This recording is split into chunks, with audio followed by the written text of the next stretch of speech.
ಸಾಕಷ್ಟು ಜನ ವೀಕ್ಷಕರು ಕೇಳ್ತಾ ಇದ್ರಿ ಯಾವ ರೀತಿ ಗೊಬ್ಬರನ ಹಾಕಬೇಕು ಅಂತೇಳಿ ಒಂದು ವಿಡಿಯೋ ಮಾಡಿ ಅಂತೇಳಿ. ಹಾಗಾಗಿ ಈ ವಿಡಿಯೋನ ಮಾಡ್ತಾ ಇದ್ದೀವಿ. ಸೊ ಯಾವ ರೀತಿ ಹಾಕಬೇಕು ಅನ್ನೋದನ್ನು ನೋಡೋಣ ಬನ್ನಿ. ಸರ್, ಈಗ ಈ ಗಿಡಕ್ಕೆ ನೀವು ಅಡಿಕೆ ಗಿಡಕ್ಕೆ ಯಾವ ಥರ ಹಾಕ್ತಾ ಇದ್ರಿ ಸರ್? ಎಷ್ಟು ದೂರದಲ್ಲಿ ಹಾಕ್ತಾ ಇದ್ರಿ ಗೊಬ್ಬರನ? 1.5 ಅಡಿ ದೂರ. 1.5 ಅಡಿ ದೂರ ಸುತ್ತ ಹಾಕ್ಬಿಟ್ಟು ಸುತ್ತ ಹಾಕಿ ಮ್ಯಾಗಡಿಕೆ ರೋಟ್ರು ಇಲ್ಲಾಂದ್ರೆ ಉಕ್ಕೆ. ರೋಟ್ರು ಇಲ್ಲಾಂದರೆ ಓಕೆ ಕಲ್ಟಿವೇಟ್ರ್ ಹೊಡಿತಾ ಇದ್ರಿ.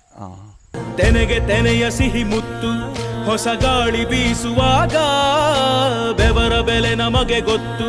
ತೆನೆ ತೂಗಿ ಆಡುವಾಗ ರೈತ ನಮ್ಮ ತಾಯಿಯಂತೆ ಅವನಾಸ್ತಿ ನೇಗಿಲು. ನಮ್ಮ ಸಾಕೋ ಭೂಮಿ ತಾಯಿ ನನ್ನ ನಿನ್ನ ಕಾಯ್ಗಳು. ನಮ್ಮ ಸಂತೋಷ ನಮ್ಮ ನಂದ.